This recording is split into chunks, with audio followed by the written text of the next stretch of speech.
E se o melhor dia da sua vida acabasse sendo interrompido por uma gangue de vampiros sedentos por sangue, o que você faria? Com certeza a primeira coisa seria deixar o like e se inscrever no canal. Aqui é o Drake, e nesse vídeo do Derrotando Filmes, iremos acompanhar três primos tentando sobreviver e derrotar um exército de vampiros. E eu vou apontar os erros cometidos, o que você não deveria fazer, e tentar tomar as melhores decisões para derrotar os vampiros e pecadores. Esses dois irmãos vão descobrir que é mais fácil achar uma agulha no palheiro do que conseguirem liberdade. Existem lendas de pessoas que nasceram com o dom de fazer uma música tão especial e verdadeira que pode romper a barreira entre a vida e a morte, invocando ou convidando os espíritos do passado e do futuro. Na antiga Irlanda, essas pessoas eram chamadas de Fili. Na terra dos Choctaw, elas eram chamadas de Firekeepers. E na África Ocidental, eram conhecidas como griots. Mas além de trazer saúde ou cura para as comunidades, esse dom também pode atrair o mal, sendo basicamente como uma lanterna na noite escura, chamando a atenção de criaturas assustadoras. E em Clarksdale, Mississippi, na manhã do dia 16 de outubro de 1932, nós vemos o jovem Sammy Morrow chegando à igreja do pai com alguns ferimentos no rosto, sangue na roupa e segurando um pedaço de uma guitarra. Lá dentro, ele vê o homem pregando para dezenas de pessoas e vai até ele com o rosto cheio de cansaço e medo pelas coisas que viu há pouco tempo.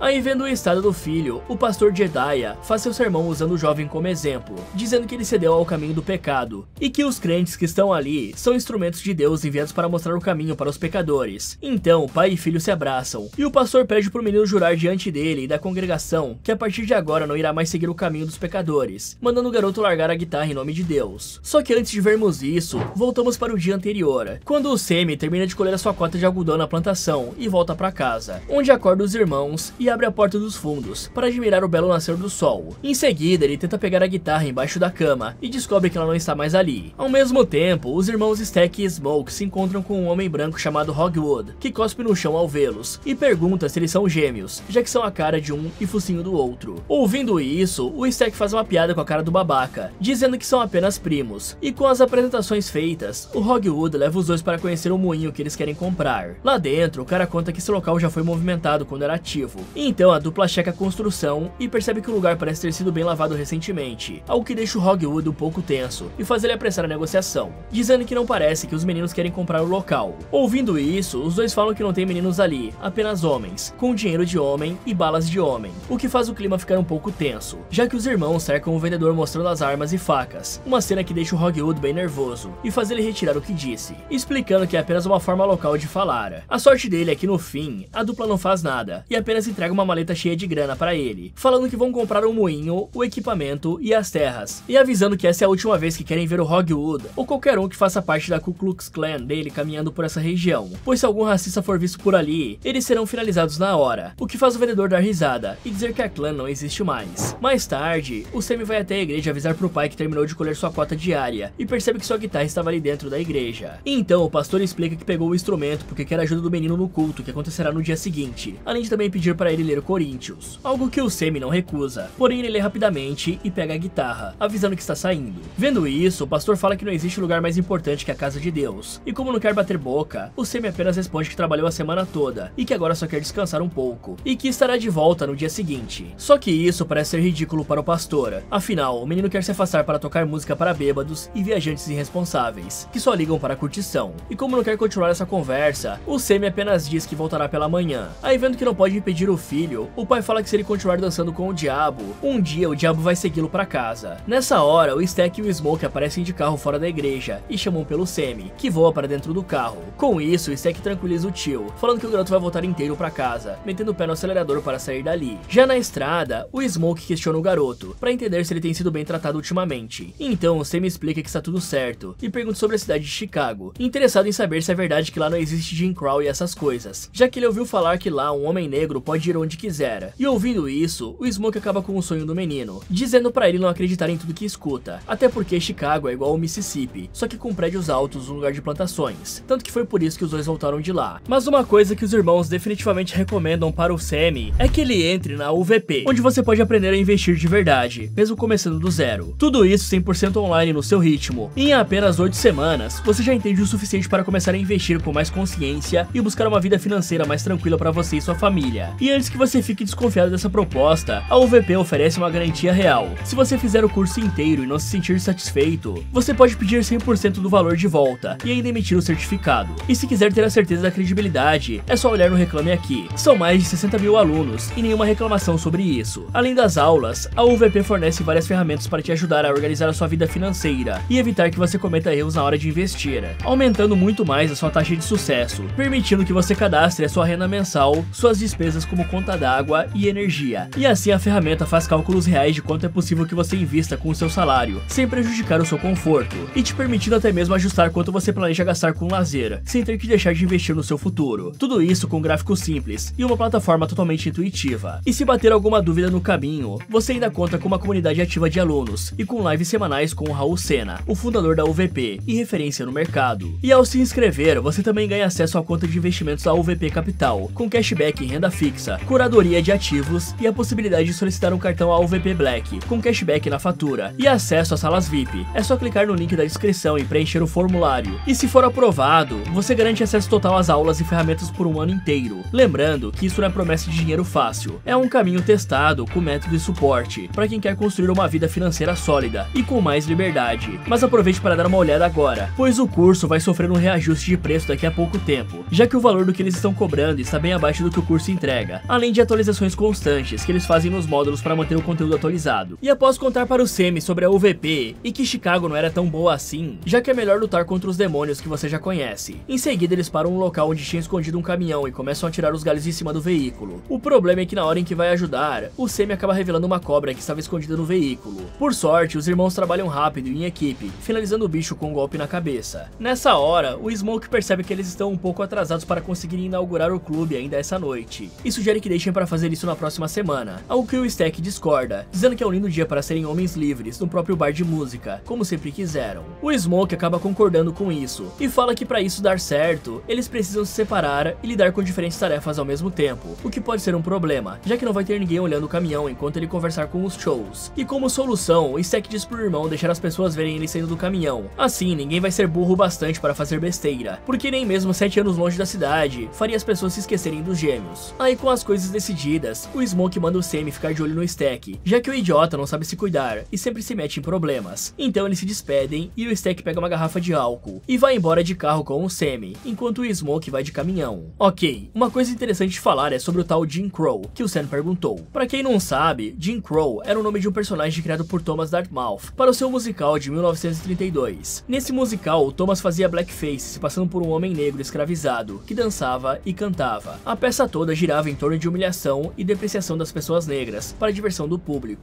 Por conta disso, o nome Jim Crow acabou se tornando uma forma pejorativa e humilhante de se referir às pessoas negras, fora que também batizou todo o sistema de leis estaduais e municipais, que legalizaram a segregação racial no sul dos Estados Unidos, entre os anos de 1877 e 1965. Pois é, galera, essa segregação durou quase 100 anos por escrito, e ela acontecia em espaços públicos, como escolas, trens, banheiros, restaurantes e etc.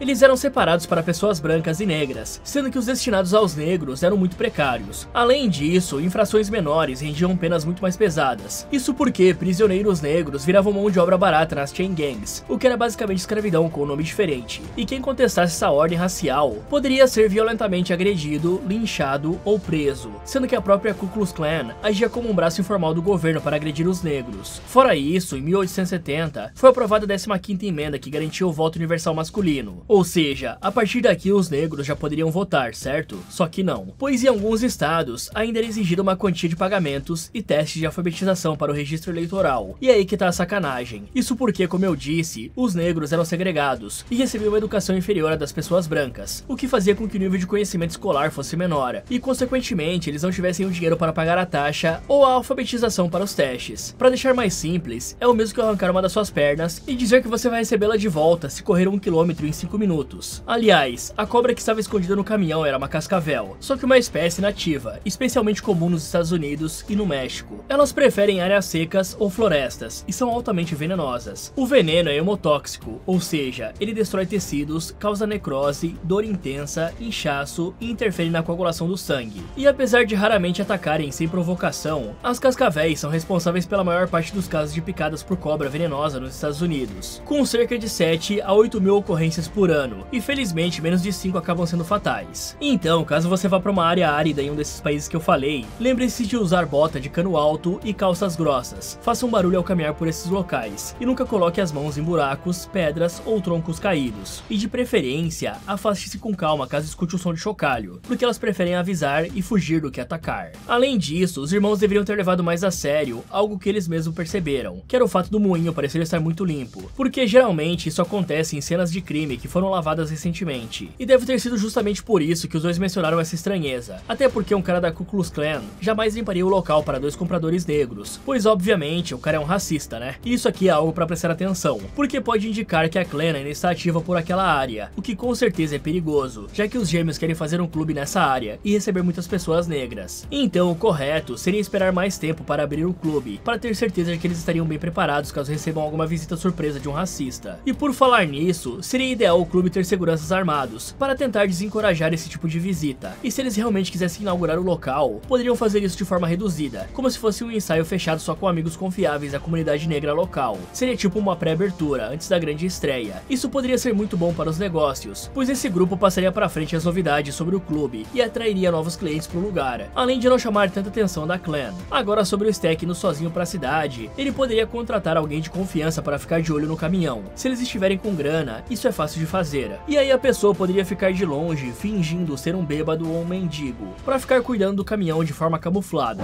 Em seguida, o Smoke chega na cidade, estaciona o caminhão e dá uma olhada em volta. Aí o cara chama por uma garotinha que estava sentada ali perto, pergunta se ela conhece os gêmeos Smoke e Stack, e se apresenta como sendo o Smoke, o que deixa a menina com medo. Por isso ele diz que está tudo bem, e fala que vai lhe pagar se ela ficar dentro do caminhão e apertar a buzina caso algum espertinho apareça para roubar a carga. Aí eles combinam o preço e o Smoke vai até uma mercearia, onde se encontra com um velho amigo chamado Bo Chow e a filha dele, a Lisa. Então, os amigos se abraçam e começam a conversar, com o Smoke avisando que vai precisar de muita comida para essa noite, e o Bo perguntando sobre como era a vida em Chicago e que coisas ele fez lá. O problema é que nessa hora, ele escuta a buzina do caminhão e vai checar. Chegando lá, o Smoke vê dois caras vasculhando a caçamba e atira na bunda de um deles. Vendo isso, o outro fica parado para não levar bala, e o gangster percebe que conhece o cara que levou o tiro. Por isso ele conversa um pouco com o ladrão, avisando que os gêmeos pararam de trabalhar pro Capone e voltaram para a cidade. E como não pode deixar alguém sair dizendo que quase assaltou os gêmeos, o Smoke atira na perna do cara que tinha tentado fugir, fala para o Terry fazer compressão no joelho do parceiro e volta para a mercearia, onde ele entrega algum dinheiro para o Bo e diz para ele enviar um médico até os dois idiotas que tomaram bala. Além disso, ele também fala que vai precisar de um letreiro e pergunta se a Grace estava livre nessa noite. Por isso a Lisa vai até a farmácia do outro lado da rua e avisa a mãe que estão chamando por ela. Então, a Grace vai até a mercearia saber por que o Smoke sempre traz problemas e descobre que o cara precisa de um letreiro urgentemente e de um menu. E como ela só tem a cor vermelha sobrando, eles negociam um pouco até chegar a um acordo. Ao mesmo tempo, o Stack e o Sammy estavam andando de carro para outra cidade. E enquanto estão no caminho, o gangster aproveita para ensinar o primo a como dar prazer a uma dama na hora do relaxamento para conquistá-la. Fora isso, o Sammy também pergunta se o Stack tinha finalizado o próprio pai. E apesar de hesitar um pouco, o gangster responde que o Smoke fez isso, pois durante a briga ele foi nocauteado e só acordou quando o irmão já estava cremando o corpo. E aproveitando o momento, o jovem também agradece ao primo por ter lhe dado a guitarra e pergunta de onde eles conseguiram esse instrumento, ao que o Stack acha engraçado e responde que é uma guitarra do próprio Charlie Patton, o que deixa o Sammy completamente chocado, mesmo com o Stack garantindo que é. Mas o que realmente importa é saber se o menino pode fazer uma música igual ao Charlie. E sabendo que o primo quer ouvir, o Sammy começa a tocar e cantar ali mesmo. E eu tenho que falar pra vocês, galera, esse cara aqui canta demais. Após isso, eles chegam ao destino e vão até a estação de trem se encontrar com um cara chamado Delta Slim, que está tocando gaita. Assim que a apresentação acaba, ele fica surpreso ao ver o Stack de volta e pergunta quem é o Sammy. Então, o gangster apresenta o seu primo como sendo o Preacher Boy, o melhor cantor de blues que tem na região, fazendo o senhor dar risada, dizendo que uma criança como essa não sabe nada de blues. E quando o Sammy vai mostrar o que sabe, o Slim fica irritado e fala que acabaria com a raça do jovem se ele fizesse isso no ponto dele. Por isso, o Stack defende o garoto e chama o Slim para tocar no clube pelo pagamento de $20 por noite, algo que o Slim recusa, explicando que já tem uma casa de show regular e estável para se apresentar, ao contrário desse Junk Point dos gêmeos, que pode não durar mais que uma noite, fora que no bar em que toca, ele ganha toda a cachaça que quiser, o que já é bom demais. E aí, sabendo que o velho amigo adora a marvada, o Stack puxa uma cerveja irlandesa para provocar o músico, que acaba caindo na armadilha feita pelo gangster, provando a bebida e se apaixonando por ela. Percebendo isso, o Stack faz outra proposta ainda melhor, oferecendo $40 e toda a cerveja que ele conseguir tomar, além de não precisar continuar lá depois de uma noite, caso não queira. Uma proposta que o Slim não consegue recusar. Por isso, os dois músicos começam a tocar ali mesmo, enquanto o Stack divulga a inauguração do clube nessa noite. E durante a apresentação, o Sammy dá uma flertada com uma jovem chamada Pearline. Por isso, quando termina de tocar, ele vai conversar com ela, já que aparentemente os dois já se viram outras vezes. E percebendo que os dois parecem ter alguma química, química, a Pearline avisa que é casada e vai embora, sem responder se vai ou não na inauguração do bar de música. Só que na hora em que vê a Pearline se afastando, o Sammy também vê uma mulher branca chamada Mary encarando o Stack, o que ele acha meio suspeito, e por isso corre para avisar o primo. Mas como a jovem se aproxima muito rápido, o Stack manda o Sammy continuar tocando, e ele decide conversar com a Mary. Isso porque os dois são ex-namorados que tiveram um término nada agradável. Afinal, os gêmeos foram embora sem se despedir, e nem apareceram no funeral da mãe da Mary, uma senhora que cuidou dos irmãos por muito tempo, e que aparentemente foi apenas usada. Mas em resposta a isso, o Stack explica que tinha dito desde o começo que ela não deveria ter se apegado ou se aproximado demais, e que de fato os dois não se importavam com a mãe dela. Aí ouvindo isso, a Mary parece ficar extremamente triste, principalmente porque o próprio Stack já disse que a amava. Após essa conversa, os três pegam a estrada até a próxima contratação, passando por um campo de plantação, onde vários prisioneiros escravizados estão trabalhando no sol quente, sendo vigiados por um cara armado. Vendo isso, Weasley se levanta no carro e tenta animar os trabalhadores, porém na hora em que um deles tenta cumprimentar o músico, o capataz dá um tiro,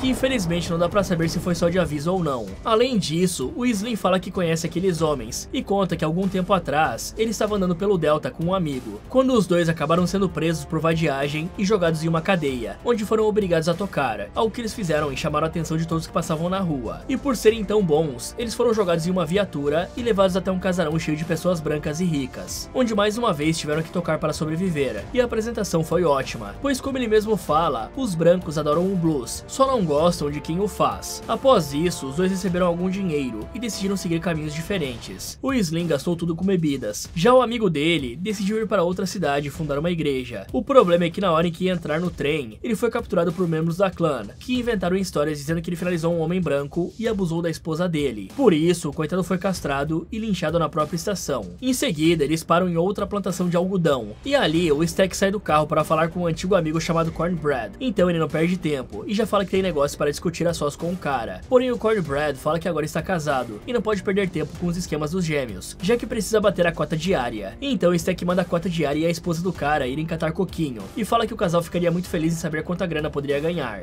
Aí, apesar do Cornbread ficar puto com isso, a mulher acalma o marido e vê o dinheiro que o Stack tem para oferecer, mostrando estar aberta para discussão. Ao mesmo tempo, o Smoke chega a uma casa afastada e vai prestar suas homenagens no pequeno túmulo do próprio filho. Nessa hora, sua esposa Anne aparece ali e troca algumas palavras com o Smoke, descobrindo sobre os planos dos gêmeos de abrir um clube e querendo saber o que aconteceu nos últimos anos e que tipo de pessoas eles roubaram para conseguir voltar de Chicago. Mas como ele não fala, os dois entram em casa e ela termina de atender duas crianças que estavam comprando alguns temperos e ervas de voodoo. Aí, após elas irem embora, o Smoke pega o dinheiro da venda e fala que não acredita que a Anne viveu vendendo esse tipo de besteira mentirosa. E ouvindo isso, a mulher pega o canivete para ameaçá-lo, só que ele não se intimida nem um pouco e mostra que pode dar muito mais dinheiro para ela, o que a Anne recusa, dizendo que o dinheiro dele vem com muito mais sangue que o normal. Aí, sem querer brigar, ele devolve o dinheiro da plantação para ela e fala que já esteve em todos os cantos do mundo, vendo homens morrerem de maneiras que nem sabia que eram possíveis. No entanto, nunca viu demônios, fantasmas ou as mágicas que ela acredita, pois só viu o poder que o dinheiro pode trazer. Ouvindo isso, ela o chama de tolo e diz que os irmãos só voltaram sãos e salvos das batalhas que lutaram porque ela usou tudo que aprendeu com a avó para mantê-los seguros. Mas tudo que o Smoke consegue perguntar é porque essas coisas não conseguiram manter o bebê deles a salvo, algo que realmente mexe com a mulher. Por isso ela fala que apesar de não saber, pelo menos funcionaram para ele. Então ela anota o amuleto que tinha feito para o homem anos atrás e que ele ainda usa, mesmo não acreditando em nada disso, e aparentemente refaz a oração de proteção.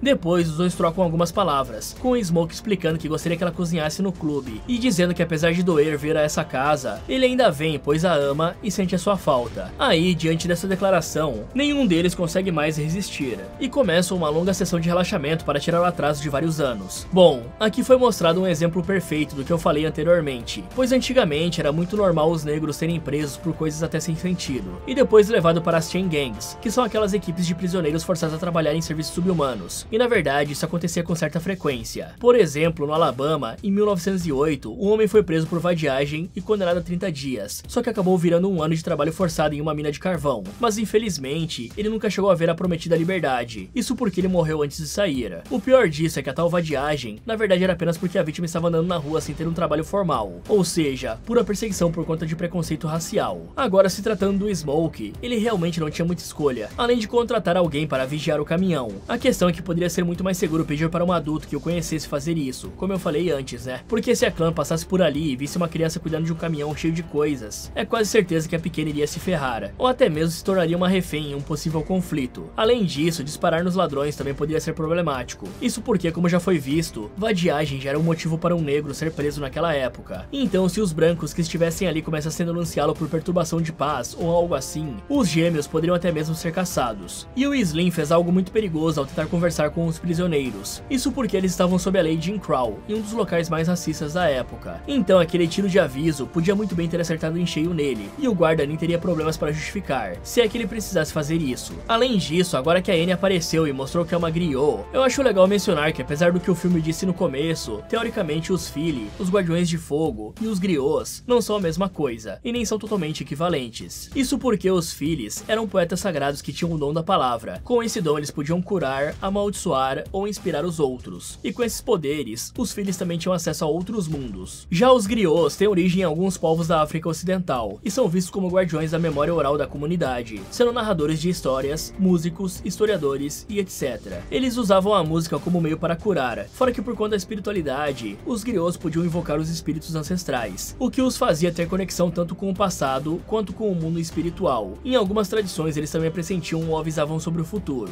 E os Guardiões do Fogo eram os responsáveis por manter o fogo cerimonial sagrado durante rituais comunitários ou festivais espirituais. E esse fogo representa a presença dos ancestrais, da vida e da conexão com o mundo espiritual. Por isso, os Guardiões são vistos como aqueles que protegem o elo entre o mundo físico e o espiritual, ao contrário dos Phillys e dos griots, que eram músicos e contadores de história. O que talvez os conecte com os outros seja o fato de que nos rituais havia música sagrada, mesmo que não fosse feita diretamente pelos Guardiões. E para não deixar isso contado pela metade, em algumas tribos os Guardiões podiam sim participar do canto ou entoar preces, mesmo que não fosse sua função principal. E sobre a contratação do Cornbread, esse cara deve ser muito fiel à grana, porque o cara praticamente foi humilhado antes de ser contratado. Provavelmente os gêmeos já conhecem o cara muito bem, pra saber que dá pra fazer esse tipo de coisa com o coitado, sem ser traído por ele no futuro. E eu acho que esse cara aqui tá sendo contratado para ser o segurança do lugar. E apesar dele ser grande, é bom que os irmãos entreguem alguma arma pro cara, pois não importa o tamanho do sujeito, ninguém é a prova de balas. Em seguida, todos os envolvidos na inauguração do clube se preparam e partem em direção ao local do estabelecimento, com a pequena Lisa ficando sozinha em casa à espera dos pais. Ao mesmo tempo, um homem branco aparentemente cai do céu todo queimado e ferido, e corre sem jeito para bater na porta de uma casa. Ao fazer isso, a porta se abre, e o Bert e a Jonah aparecem armados, e prontos para atirar caso algo pareça suspeito. Por isso Remick conta sua história, dizendo que precisa de ajuda porque está sendo perseguido por alguns índios, o que parece meio estranho pro casal, já que não há índios na região. Aí o visitante tenta bancar a vítima mais um pouco, falando da esposa que foi capturada, porém o cara percebe rapidamente que empatia não vai funcionar com essas pessoas. Por sorte, ele vê o uniforme da Ku Klux Klan dentro da casa, e adota uma outra abordagem, apelando para a ganância deles, e oferecendo algumas peças de ouro que tinha nos bolsos, uma escolha que parece ter sido correta, pois algum tempo depois, no fim da tarde, vários indígenas aparecem ali no terreno. Então o líder deles bate na porta e é recebido pela mulher armada. Mesmo assim, o líder dá apenas boa noite e avisa que está em busca de alguém muito perigoso, que pode ter aparecido por ali. A mulher até nega que essa pessoa tenha aparecido ali, mas o indígena percebe que isso era mentira e tenta alertar, dizendo que o homem não é o que parece e que eles precisam agir rápido caso ela tenha deixado ele entrar na casa. O problema é que nesse momento o sol começa a desaparecer no horizonte e os indígenas decidem ir embora, desejando que Deus esteja com ela, porque a mulher vai precisar. Aí depois que o grupo vai embora, a John deixa a arma de lado e vai procurar pelo marido. O problema é que ao entrar em um quarto, ela vê o Bert caído no chão coberto de sangue e o Remick sentado na cadeira, com a boca e as presas cheias de sangue. Nesse momento, o vampiro fala que o cara está só descansando e o Bert de fato se levanta como se nada tivesse acontecido. Em seguida, as preparações finalmente acabam e o clube é inaugurado ao cair da noite, com vários clientes aparecendo para curtir. E apesar de alguns pequenos problemas, como o Smoke se irritando, já que tinha um homem tentando pagar as bebidas com uma parte do dinheiro da plantação, fora isso as coisas vão muito bem, já que o Stack e a Annie conseguem mudar um pouco a visão dele, de como o negócio deve ser gerido nessa região, pois apesar de não terem tanto dinheiro quanto em Chicago, esses clientes precisam demais de alguma diversão. Nesse momento, o Sam vê a Pearline chegando no clube e vai recebê-la para apresentar o local, o que deixa a jovem surpresa ao ver como conseguiram transformar todo o lugar em apenas um dia. E por isso, o Sam explica que seus primos Stack e Smoke agilizaram muito as coisas. Isso deixa a mulher muito chocada, já que o Sam era novo e bom, totalmente diferente dos gêmeos. Aí vendo a oportunidade, o jovem dá uma cantada, dizendo que não é tão novo e nem tão bom assim. E sem perder o embalo, ele também verifica o terreno para saber se o marido dela também vem para o clube, o que ela nega. Ao mesmo tempo, a Mary aparece do lado de fora do clube e conversa um pouco com Cornbread, mostrando que os dois são velhos amigos. E por isso, o cara deixa a mulher entrar mesmo sendo branca. Nesse momento, o Sam vê a a Mary dentro do clube e vai falar com ela, dizendo que é melhor a jovem sair antes que os seus primos gêmeos descubram que ela entrou. Só que ao ouvir o Sammy dizer isso, a Mary fala que o conhece desde criança e decide pagar uma bebida pra ele e conversar um pouco, com a Mary explicando que está ali porque sua mãe era mestiça e tinha cuidado dos gêmeos após a mãe deles morrer. De repente, o Smoke aparece atrás da Mary e o Sammy fica um pouco tenso, e percebendo que um dos irmãos estava ali, a Mary aproveita para falar algumas verdades, contando como eles foram ingratos e nem mesmo mandaram flores para o enterro da mãe dela. Aí ouvindo isso, o Smoke fala que mandou muitas flores enquanto a mulher estava viva e manda o Sammy ir ver se o Slim precisava de ajuda. E quando ele vai embora, o gangster também se afasta e vai falar com o Stack, dizendo que se o irmão não der um jeito na garota, ele mesmo irá resolver. E sabendo que seu irmão não brinca em serviço, o Stack vai até a Mary e tenta tirá-la dali, mas ela se recusa a ir embora. E o cara até oferece dinheiro e ameaça pagar alguma mulher ali de dentro para expulsar a jovem à força. Só que a Mary lembra que foi ele quem a ensinou a lutar, e por isso ela acabaria com a raça de qualquer uma ali dentro. No entanto, o Stack fala que também a ensinou a ir embora quando o dinheiro acabasse, e que conseguiu que ela tivesse uma boa vida ao lado de um homem branco, algo que ela disse que nunca desejou, já que queria apenas ficar ao lado dele. Ouvindo isso, o Stack mostra que está preocupado com ela, e fala que se a pessoa errada a ver ali dentro e abrir a boca, vários brancos viriam atrás dela para finalizá-la, e que se ela se machucasse, ele e o Smoke acabariam com cada um deles. Em resposta, a Mary pergunta por que ele não pode falar a verdade, se ela sabe que o cara nunca planejou ficar ali. Aí, sendo confrontado dessa forma, o Stack pergunta o que a jovem quer saber, se ele ainda a ama ou se afastou apenas para que ela ficasse segura sem se envolver nessa vida de perigos. E sem conseguir continuar encarando a Mary, o gangster se afasta, enquanto ela chora pensando no que ouviu.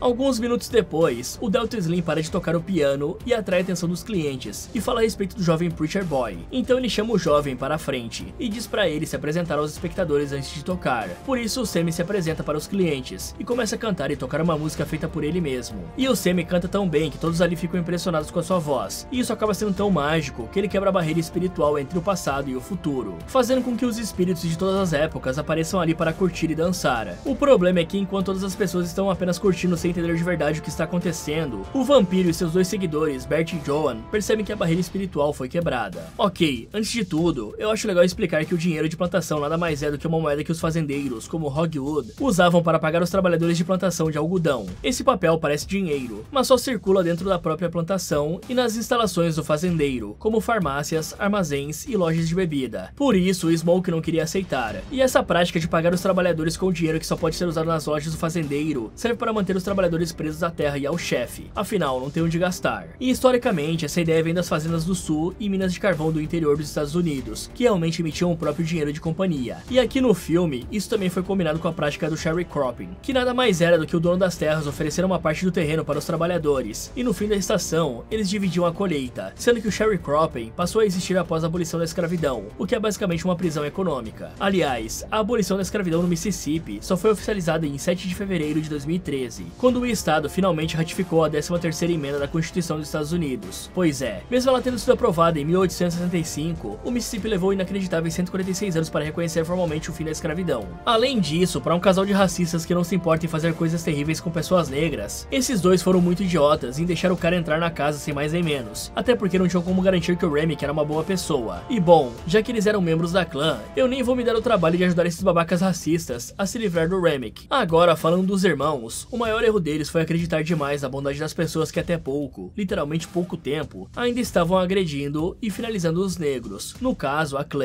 Por isso eles nem perceberam que fizeram o matadouro perfeito para esses maníacos. Afinal, eles trouxeram dezenas ou centenas de negros para dentro de uma fazenda, que fica em um território dominado por brancos e membros da clã. Pensando nisso, os irmãos deveriam ter contratado muitos homens para ficarem de guarda e armados do lado de fora, escondidos e prontos para qualquer movimentação suspeita, pois aquele gordinho no começo não me parecia muito confiável, e os irmãos deviam saber que o pessoal da clã era extremamente intolerável e que eles não poderiam baixar a guarda em momento algum, muito menos confiar num cara que ficava cuspindo no chão o tempo todo que falava com eles, pois esse era um gesto de desprezo racial na época, ou até mesmo usado como provocação deliberada para provocar uma reação que pudesse justificar uma violência contra a pessoa negra. Alguns minutos depois, a apresentação do Sammy acaba e ele vai junto com a Pearline para dentro de uma dispensa, onde os dois dão alguns amassos e o jovem decide botar em prática os truques que aprendeu com o Stack. Nessa hora o Stack aparece para pegar algo ali dentro e escuta do lado de fora que o Preacher Boy estava mandando ver com as dicas que recebeu, por isso ele pede para a Grace ficar de olho ali e vai falar com o Smoke. Ao mesmo tempo, o Cornbread vê 3 brancos aparecendo ali e manda um outro cara ir chamar os gêmeos imediatamente.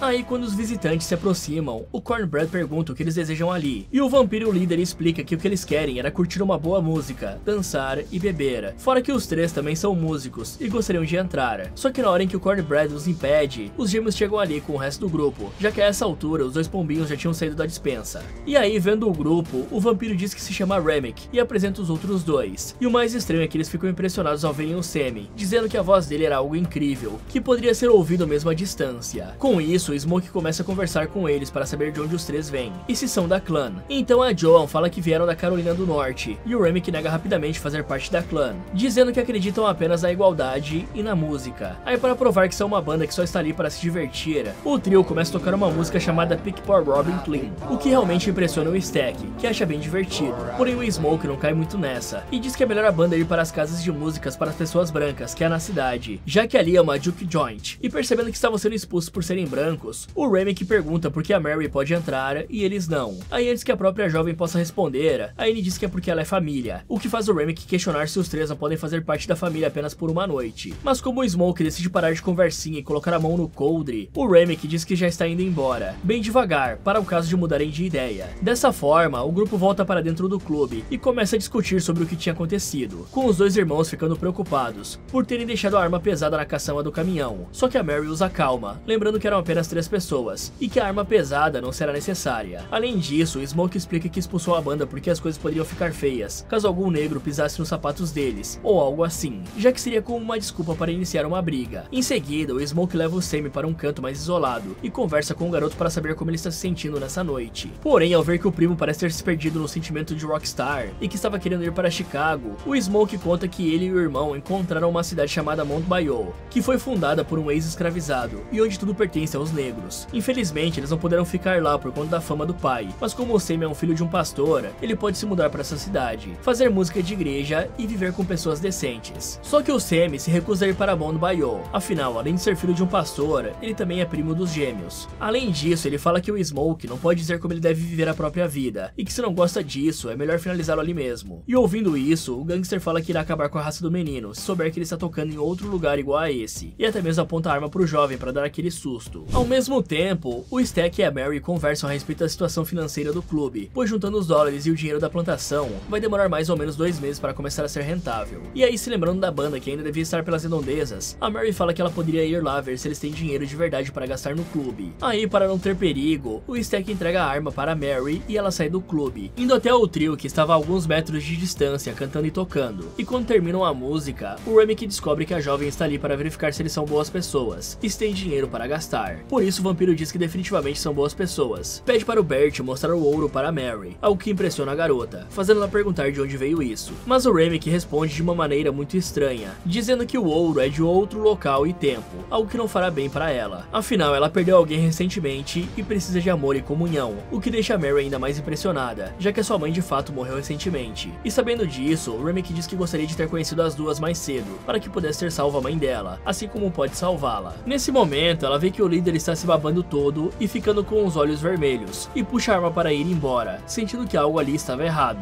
Só que na hora em que ela vira as costas e se afasta, o Remick voa atrás dela. Alguns minutos depois, enquanto a Perline está se preparando para os clientes, a Mary aparece do lado de fora do clube e surpreende o Cornbread, que nem a viu sair. Porém, ela age como se nada tivesse acontecido e apenas pergunta se ele não vai deixar ela entrar. E como não tinha nenhuma suspeita de nada, ele apenas deixa, sem saber que acabou de deixar um leão em pele de cordeiro entrar. Após isso, o Slim aparece ali e o Cornbread pede para ficar de olho na porta, enquanto sai para tirar a água do joelho. O único problema é que ao fazer isso, ele acaba sendo cercado pelos vampiros. Já a Mary, por outro lado, chama o Stack para conversar longe das pessoas e começa a dar em cima dele, deixando o coitado sem graça e com medo de que o Smoke veja isso. Aí, percebendo a hesitação, a jovem fala algo que acaba com toda a resistência do coitado do gangster. Por isso, os dois vão para a dispensa curtir um pouco e dar uma relaxada. Sem saber de nada disso, o Smoke é chamado pelo Bo e vai até a cozinha, onde estava acontecendo uma briga em que um cara golpeou o rosto do outro com uma navalha e estava ameaçando cortar qualquer um que se aproximasse, incluindo o próprio Smoke. E sem querer perder tempo, o Smoke desce o cacete no cara e o imobiliza no chão para que o Sammy possa revistar os bolsos dele, achando dados viciados. E com isso feito, ele fala para os homens darem uma lição no cara. Aí, percebendo que a vítima da agressão precisa de pontos, o Smoke manda o Sammy ir buscar o Stack. Por falar nisso, nessa hora a Mary começa a babar pra caramba, porém ela disfarça bem como se fosse apenas algo da relaxada, e o Stack entra na onda. Alguns segundos depois, o Sammy aparece na porta da dispensa procurando pelo primo, e descobre que ele estava no meio da relaxada nada com a Mary. Por isso o cara desiste de atrapalhar e volta para onde está o Smoke, falando que é melhor ele mesmo ir lá. E no caminho até a despensa, o Smoke fica sabendo que o Cornbread tinha saído para mijar e não voltou ainda, o que o deixa puto. E para piorar ainda mais, ele abre a porta da despensa e vê a Mary deitada em cima do Stack, mordendo o pescoço dele. Aí, vendo que foi pega no flagra, a jovem tenta dizer que não é o que parece, mas vendo seu irmão morrendo no próprio sangue, o Smoke nem pensa e já descarrega os dois peitos da Mary. O problema é que a mulher apenas se levanta dando risada e fala que vão matar todos nessa noite antes de sair correndo do clube. Só que apesar do choque, o Smoke corre para ajudar o irmão e o Slim aparece para saber o que aconteceu. Afinal, todas as pessoas ouviram a chuva de tiros e pararam a festa. Porém, na hora em que ele aparece, o Stack fala que foi mordido, que está com medo e infelizmente morre nos braços do irmão. Então a Annie pensa rápido e manda o Slim impedir que as pessoas se aproximem. Por isso, ele vai para fora e diz para todos que a festa acabou, mas mesmo ficando irritados, eles entendem que algo ruim deve ter acontecido e vão embora na escuridão da noite. Ok, só para vocês saberem, Mont Bayou realmente existe e de fato foi uma cidade fundada por ex-escravizados, liderados por Isaiah T. Montgomery e Benjamin T. Green.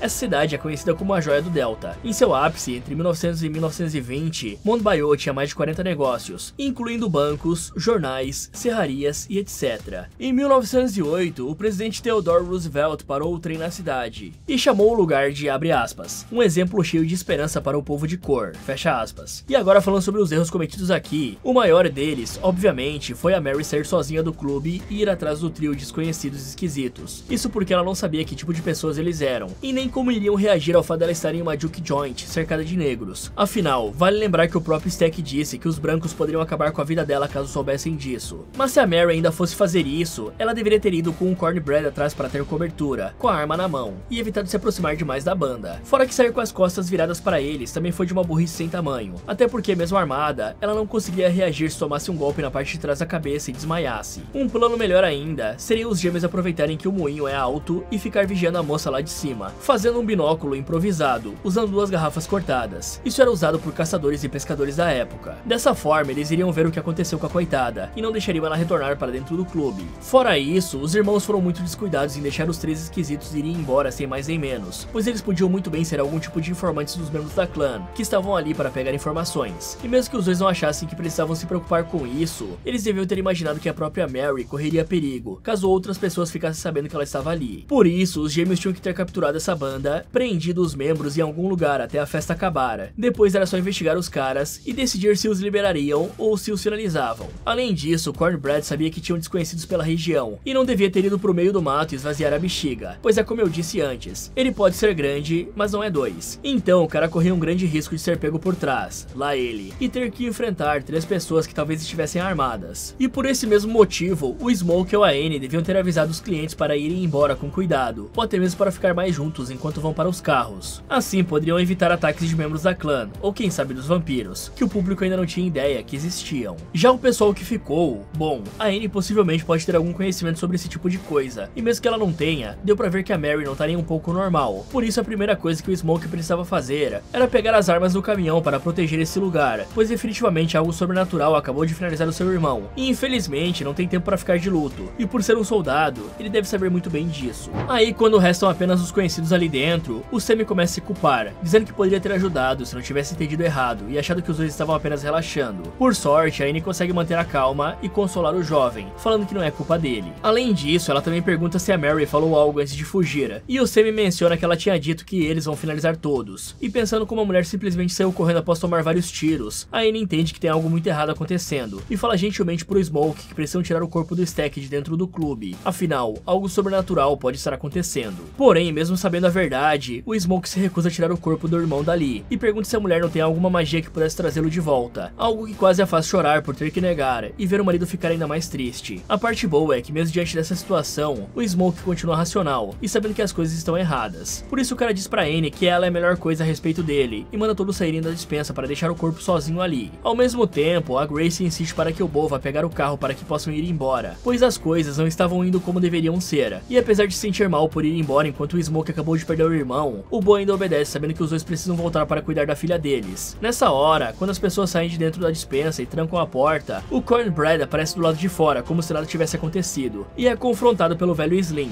que pergunta onde ele esteve todo esse tempo. Aí quando o Smoke também se aproxima dizendo que o Stack tinha morrido, o Cornbread fala, então me deixe entrar para que eu possa ajudar. E percebendo isso, a Anne impede que ele entre e pergunta por que o cara precisa de permissão, sendo que ele é grande o bastante para empurrar a todos e entrar quando quiser, deixando todos meio tensos. E em resposta, o Cornbread diz que não seria educado entrar sem ser convidado e que estava falando com o Smoke e não com a mulher, tentando diminuí-la para conversar apenas com o gangster. Porém, a Anne não fica quieta e pergunta de novo por que ele não pode simplesmente entrar sem ser convidado, dizendo para ele admitir de uma vez que foi finalizado por aqueles brancos e transformado em um Hunt. Então, o cara apenas dá risada e tenta desacreditar a Anne, falando que isso não faz sentido e que o Smoke lhe mostrou muita gentileza lhe dando um emprego e que agora que o gangster precisa de conforto por ter perdido o irmão, ela fica ali enchendo a cabeça dele com besteira e joguinhos ao invés de fazerem o que devem fazer, que é ser gentil e educado uns com os outros. Afinal, agora são apenas um povo, sendo esse o motivo pelo qual ele não entra sem ser convidado. Porém, o Smoke sabe que tem algo de errado nessa desculpa, porque o dia inteiro ele entrou e saiu do clube sem precisar ser convidado. Aí, percebendo que não vai conseguir entrar, o Cornbread desiste de insistir e pede o seu pagamento para que possa ir embora. E como o Smoke honra sua palavra, a Anne fala para ele entregar a grana com muito cuidado. O problema é que na hora em que passa a mão para o lado de fora, o Cornbread revela suas presas e puxa o Smoke para atacar. Por sorte, o gangster estava preparado e mete bala na boca do vampiro. Mas rapidamente, o Cornbread levanta com sangue nos olhos, como se nada tivesse acontecido. No entanto, o Smoke recebe ajuda e consegue voltar para dentro antes de ser pego. Então a porta é trancada e a Anne checa o Smoke para ver se ele não estava ferido. E o pior é que enquanto eles estão assustados, pensando em como ele apenas se levantou depois de levar um tiro, o Sam escuta um barulho vindo da despensa e coloca o ouvido na porta para checar. Nessa hora, uma lâmina atravessa a porta e assusta o jovem, fazendo com que ele chame o Smoke. E então o Smoke se aproxima e escuta o irmão dele pedindo para sair. Por isso, o cara faz algumas perguntas, querendo confirmar se era o Stack mesmo e como ele estava se sentindo, já que tinha perdido muito sangue. Aí, escutando o cara dizer que estava bem, todos ficam confusos, já que a Anne confirmou que ele estava morto mais cedo. Por isso ela diz pro Smoke que esse não é o irmão dele. Aí, para criar discórdia, o Stack começa a perguntar se o cara vai deixar a bruxa ficar entre os dois, mesmo depois de tudo que eles passaram. E sem saber se o Smoke vai aguentar manter o irmão preso, a Anne sai dali para criar contramedidas. E ainda bem que ela faz isso, porque ao ouvir o irmão implorando para ser solto, o Smoke sai de perto da porta para pegar a chave. E aí o Sam se aproxima para falar com o Stack e coloca o olho no buraco feito pelo golpe da faca. O problema é que nesse momento, o vampiro derruba a porta em cima do garoto e se mostra pronto para atacar mais pessoas. Por sorte, a Anne aparece ali e joga um líquido na cara do vampiro, fazendo com que a pele dele queime e ele precise sair correndo do clube. Então, a Pearline pergunta o que tem na jarra e a Anne fala que é água com alho, pois esses monstros são vampiros e não Hunts. Aí, sabendo dessa revelação assustadora, a Grace fica preocupada com o Bo que está do lado de fora e como não podem sair, tudo que o Smoke pode falar é que o Bo deve ter entrado no carro e indo embora para um local seguro. Mas sabendo que a Grace ainda não está convencida, a Anne explica que só precisam esperar mais algum tempo até o sol nascer, o que parece confortar a mulher. E agora que sabem o que estão enfrentando, o grupo começa a criar armas para se proteger, como água com alho, estacas de madeira, água benta e até pegar objetos de prata. Além disso, Smoke entrega armas para eles, já que apesar de não matar, ainda podem ferir e atrasar os dentuços. Fora isso, você me pergunta como pode falar e agir como um Stack se não é ele. No entanto, a Anne explica que só ouviu histórias a respeito deles, e aparentemente, a alma fica presa no corpo da pessoa enquanto o ódio toma conta, fazendo com que a alma precise viver em agonia sem poder se juntar aos ancestrais, ou sentir o calor do sol. Mas o que realmente importa para o Smoke é saber se o Stack pode ser trazido de volta caso o líder seja finalizado, e infelizmente para ele, a Anne explica que apesar de terem uma conexão, cada um deles é um indivíduo, e a única coisa que podem fazer por eles é finalizá-los, para livrar os seus espíritos do sofrimento, ao que pode ser feito com a luz do sol, ou com uma estaca no coração. E saber disso quebra o coração do Smoke, afinal ele manteve o Stack seguro por todos esses anos, e agora isso aconteceu. O triste é que ao ouvir isso, o Sam se culpa novamente, dizendo que foi ele quem atraiu os vampiros, pois seu pai sempre lhe disse que a sua música iria atrair o diabo. Ouvindo isso, o Slim diz pro menino não se preocupar, afinal ele também atraiu o diabo muitas vezes, e o capiroto vai precisar passar por ele antes de chegar ao Preacher Boy.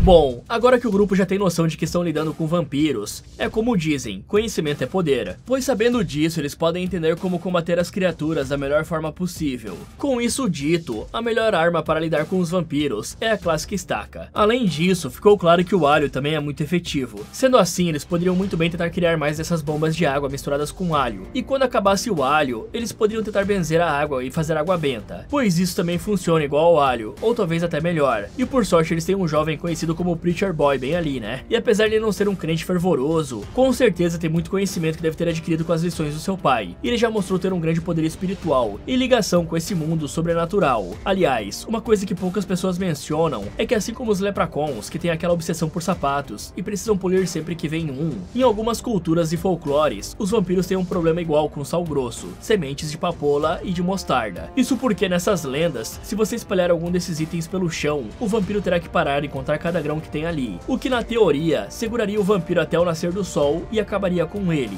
E mesmo que não funcionasse dessa forma, o sal é conhecido em diversas culturas como purificador, por isso pelo menos iria afastar esses mortos-vivos, servindo como uma barreira temporária. Agora, falando sobre o vampiro não conseguir entrar sem ser convidado, isso acontece porque na Europa medieval, a porta era vista como uma fronteira que separava o sagrado, que é o interior da casa, do resto do mundo. E como o vampiro é algo impuro, ele precisa pedir permissão para pisar em solo sagrado. Isso é extremamente parecido com a crença de que o diabo e os demônios só entram onde são chamados, ou nas almas de quem dá o passe livre. Nesses dois casos, o culpado não é tão culpado assim, afinal ele teve a aprovação da vítima para entrar, fazendo com que a própria vítima vire um cúmplice. Além disso, é bom falar que a Anne é uma praticante de Voodoo, e apesar dos vampiros não serem figuras tradicionais do Voodoo, o Voodoo foi feito para lidar com qualquer tipo de força maligna. Sendo assim, a Anne ainda pode fazer algumas coisas para lidar com esses monstros. Uma delas seria procurar tijolo vermelho ali dentro, talvez no local das ferramentas, no porão ou no sótão, e então fazer pó de tijolo vermelho que, combinado com um sal grosso, faz uma barreira ardente que serve para qualquer tipo de ser maligno. Fora isso, a própria Mojo Bag que ela deu pro Smoke também serve como forma de afastar o mal, sejam espíritos ou energias. Por isso, ela poderia tentar fazer mais Mojo Bags para as outras pessoas, o que funcionaria ainda melhor se eles usassem como colar, já que protegeria o pescoço deles. Na prática, existem mais algumas coisas que podem ser possíveis, mas isso levaria mais de um dia para ficar pronto, e eles só precisam esperar até o sol nascer. E levando em conta que os vampiros precisam de autorização para entrar, não vai ser muito difícil de fazer. Eu só me preocuparia com a Mary e com o Stack, pois um já teve autorização para entrar, e o outro voltou como vampiro ali dentro, então pode ser que eles tenham passe livre para entrar quando quiserem.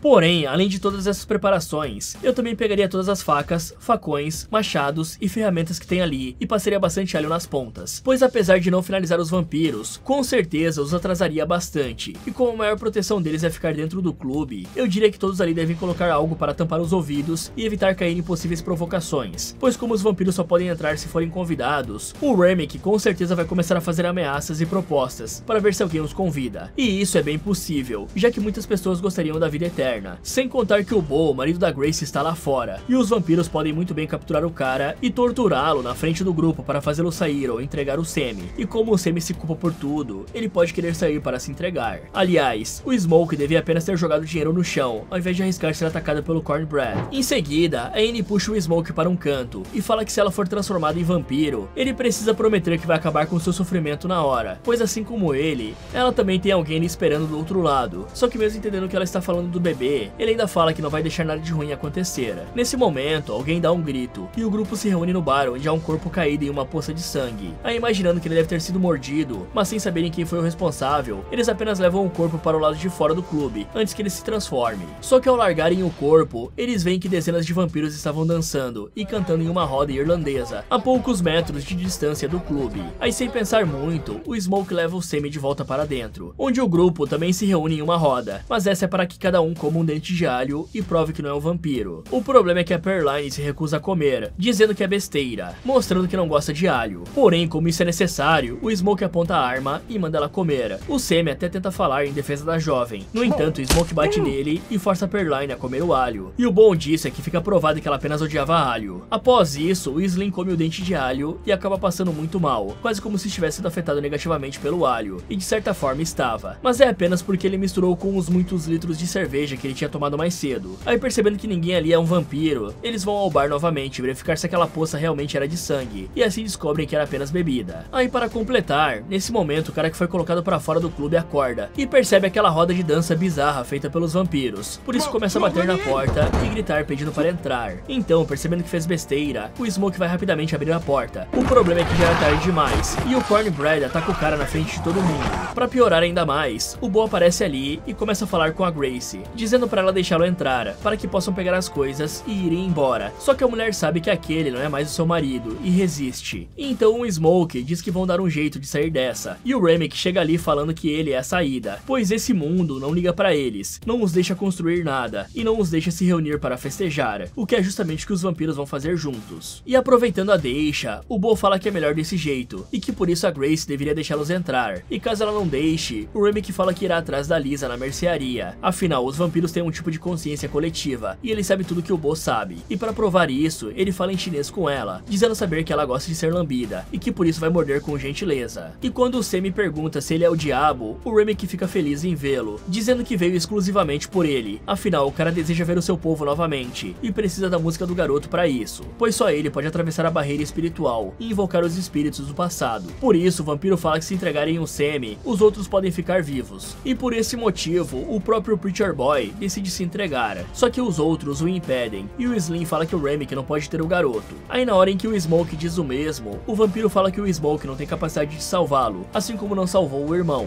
Nesse momento, o Stack aparece ali com a Mary, e o Remick explica que nenhum deles está seguro ali, pois não importa quanto dinheiro ou armas tenham, eles, as pessoas brancas, vão tirar deles quando quiserem. Pois apesar de terem construído algo lindo ali nessa noite, foi tudo feito em cima de uma mentira. Afinal, o Hogwood é um dos chefões da Ku Klux Klan, e o Bert é o sobrinho dele. E através das memórias do Bert, ele descobriu que era tudo uma armadilha, e que nesse dia todos ali iriam morrer. O Stack confirma isso através da consciência coletiva, e fala que isso nunca foi um clube, era apenas um matadouro preparado pelos supremacistas. A sorte, por assim dizer, é que agora que foi transformado, o casal aparenta ter deixado de ser racista, e está focado em criar um clã baseado em amor, pois o Remick vai usar os números para transformar o Hogwood e provavelmente os membros da clã. E eles só não foram ainda porque querem transformá-los também, e criar um paraíso na Terra. Nessa hora, o Stack começa a conversar diretamente com o Smoke, dizendo que só se transformando eles poderão ser livres e ficarem juntos para sempre. Afinal, não existe Stack sem o Smoke. Aí vendo que o discurso está mexendo com o Smoke, os outros puxam ele para dentro e trancam a porta. Ok, antes de tudo, é bom mencionar que o grupo teve sorte que o Cornbread agiu de uma maneira muito suspeita e que o Stack não ficou escondido lá dentro, pois se isso tivesse acontecido, os dois poderiam ter sido os cavalos de Troia perfeitos para essa batalha. Até porque a forma que os vampiros estão agindo indica que eles com certeza têm um tipo de mente compartilhada, o que poderia ter sido usado pelo Remick para fazer o Stack ficar lá dentro. E sem contar que se o Stack tivesse ficado quieto lá dentro, ele serviria praticamente como uma escuta e iria contar todo o plano do grupo para o Remick. E fora o problemão que eles têm com os vampiros, aqui é confirmada a minha teoria de que o clã ainda estava em plena ação, mesmo com os boatos dizendo que eles tinham sido encerrados ou tinham parado de atacar. Sinceramente, eu fiquei muito decepcionado com a falta de inteligência e com a ingenuidade dos irmãos, de terem acreditado que as coisas seriam tão simples assim.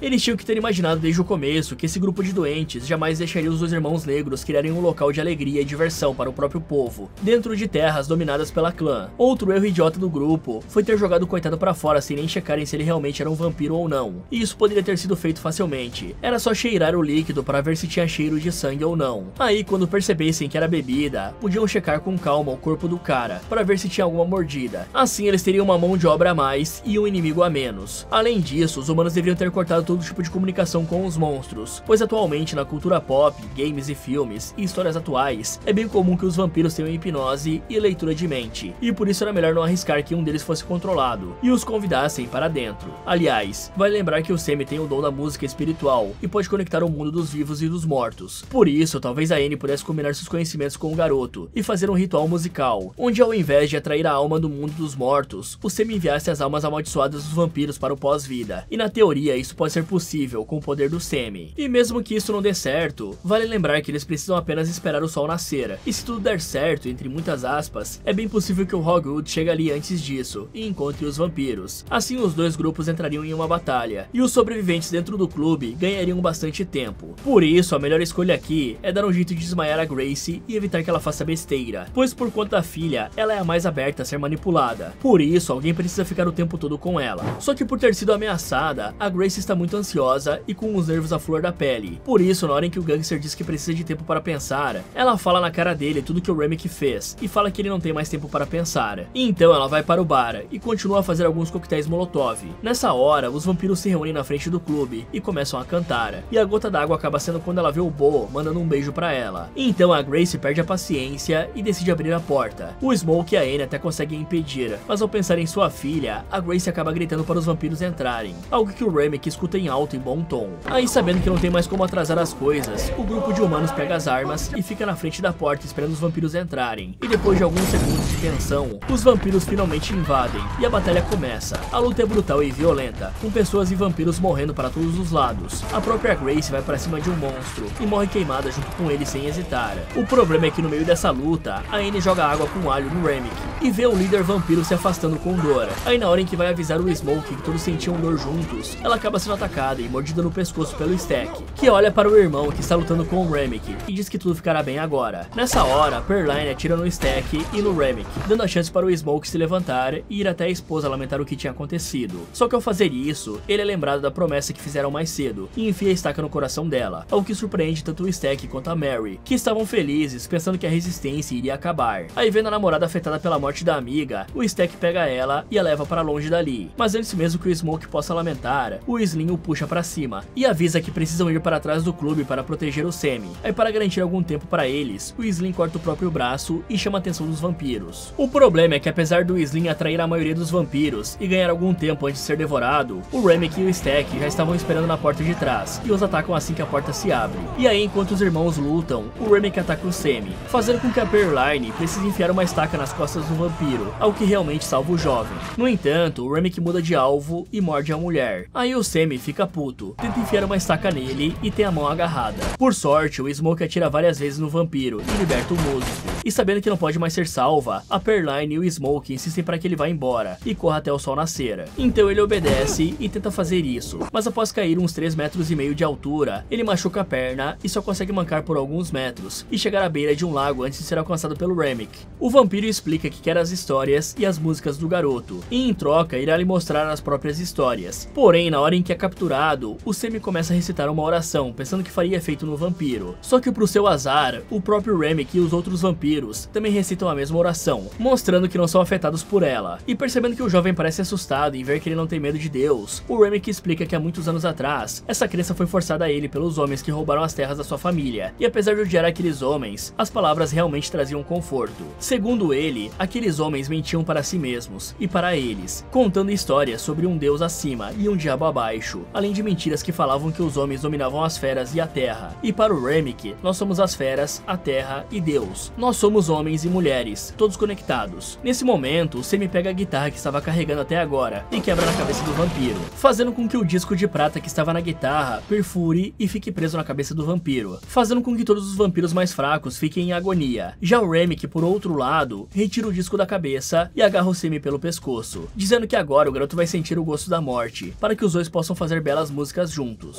Agora, é importante dizer que enquanto isso acontecia, os dois irmãos estavam se pegando na porrada sincera do lado de dentro, e apesar de conseguir bater bastante no Stack, o Smoke ainda acaba sendo derrubado pelo cara, e quase tem o pescoço mordido. Por sorte, o colar amuleto que ele ganhou da Annie repele o vampiro e dá a chance do Smoke reverter a situação e dominar o Stack. Aí, olhando nos olhos do próprio irmão, ele diz que sente muito por não ter conseguido protegê-lo, algo que o vampiro responde falando que ele fez o melhor que pôde. Aí, alguns segundos depois, no momento em que o jovem músico ia ser transformado, o Smoke aparece do nada e enfia uma estaca de madeira no coração do Remick. E aproveitando que o vampiro estava sofrendo, ele corre para se juntar com o Sammy. Mas o mais doido é que o Remick não foi de base apenas com a estaca. A sorte deles é que nessa hora, o sol finalmente começa a nascer e a queimar todos os vampiros, incluindo o líder deles, que se transforma em um tornado de fogo que vai em direção ao céu. Após isso, os dois sobreviventes retiram uma caixa da caçamba do caminhão e o Smoke entrega a chave do carro para o Sammy, dizendo para ele ir para casa e enterrar a guitarra. Porém, o garoto fala que não pode fazer isso. Afinal, o Stack disse que era do Charlie Penton. Aí, ouvindo isso, o Smoke revela que na verdade era do pai deles. Por isso o gangster abraça o músico e se despede falando para ele ser forte daqui pra frente. Aí depois que o Sammy vai embora se encontrar com o pai naquela cena que vimos no início, o Smoke começa a enrolar um paieiro e se lembrar de tudo que viveu nos últimos dias e de como estava feliz em abrir o clube junto do irmão e dos amigos. No entanto, como estava muito cansado para conseguir terminar o cigarro, ele apenas desiste e arranca o colar de proteção feito pela Annie, mostrando que não tinha intenção de sair vivo do que estava para acontecer. Então ele abre a caixa de armas e começa a preparar o terreno para enfrentar o Hogwood e os outros membros da clã. Por isso, alguns minutos depois, quando dezenas de racistas armados aparecem ali para acabar com quem estivesse lá dentro, o Smoke surge do meio das árvores e finaliza vários membros enquanto troca de armas e vai para cima deles.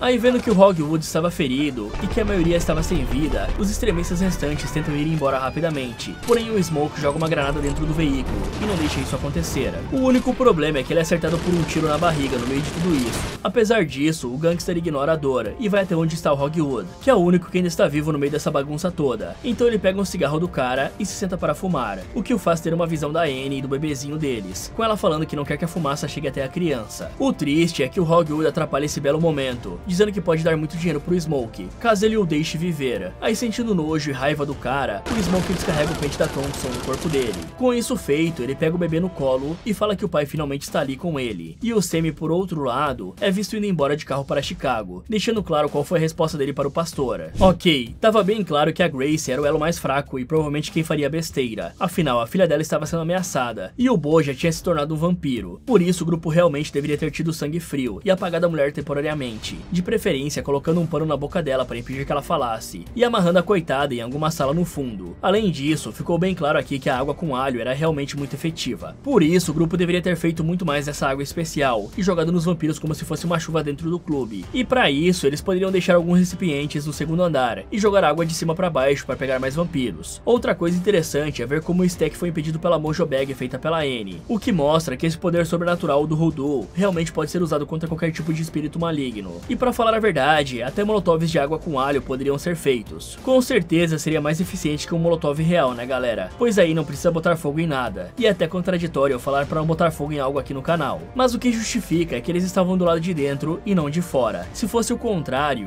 pode ter certeza que a melhor maneira de tirar esse povo ali de dentro era tacar fogo no moinho. Agora, falando sobre a investida final do Smoke contra os membros da KKK, ele fez tudo certo até o momento em que foi pra cima deles como se fosse o Rambo. Era meio óbvio que isso daria errado, já que tinham muitas pessoas espalhadas dando tiro, e eu fico surpreso do cara ter levado um único tiro. Sério, esses caras são péssimos de mira, ainda bem, né? Mas talvez ele não tivesse a intenção de sair dali desde o começo, e tinha feito tudo de propósito para se encontrar com a Annie e com o bebê do outro lado do véu espiritual. Muitos anos depois, no dia 16 de outubro de 1992, em Illinois, o Sammy, agora já bem velhinho, termina o seu show de blues e vai a um bar tomar uns drinks. Mas enquanto está ali, ele é visitado pelo Stack e pela Mary, que parecem iguais eram nos anos 30, fazendo o Sammy se lembrar de como a Annie tinha descrito os vampiros. E olhando pra eles, o músico pergunta como o Stack ainda está vivo, e o vampiro responde que talvez ele fosse a única pessoa que o irmão não conseguisse finalizar, por isso apenas o fez prometer que deixaria o Sammy viver uma vida normal, e então o liberou. Porém, vendo que o senhor já estava perto de bater as botas, o Stack fala que pode transformá-lo e permitir que ele continue fazendo shows e vivendo sem dor. Só que para o Sammy, os anos que viveu já foram até demais, e sabendo que não pode convencer o cara, o Stack menciona que é um grande fã dele, e pergunta se ele não pode dar uma palhinha pela última vez, pois os dois vampiros sentem falta de quando a música não era dominada por coisas eletrônicas. Então o Sammy pega uma guitarra e faz um showzinho particular para eles, cantando a mesma música que compôs em 1932, e mostrou para o Stack quando estavam indo atrás de resolver as coisas do clube. Com isso, os vampiros se despedem do senhor e se viram para irem embora. Mas antes disso, o Sammy chama o Stack e fala que pelo menos uma vez na semana ele acorda paralisado lembrando daquela noite, enquanto que em contrapartida, aquele dia antes do sol se pôr também foi o melhor dia da sua vida. E o que ele deseja saber é se o Stack pensa o mesmo. Aí, ouvindo isso, o Stack coloca um sorriso no rosto e fala que com certeza acha isso, pois foi a última vez em que viu o irmão, a última vez em que viu a luz do sol e a primeira vez que foi realmente livre, mesmo que tenha sido apenas por algumas horas. Dessa forma, os dois vão embora e o Sammy fica feliz em saber que não está sozinho nessa. Fala galera, esse foi como derrotar pecadores. Você acha que conseguiria sobreviver? Me contem nos comentários. E se você fosse enviado para fechar negócio com um velho conde, mas ao chegar lá descobrisse que ele é um vampiro, o que você faria? Quer saber o que esse cara vai fazer? Então clique aqui nesse vídeo, ou aproveite para ver outras sugestões do Derrotando Filmes. Muito obrigado por assistir, e lembre-se de não convidar ninguém para a sua casa. Os humanos entrarão normalmente, e o que não for humano, melhor deixar do lado de fora mesmo.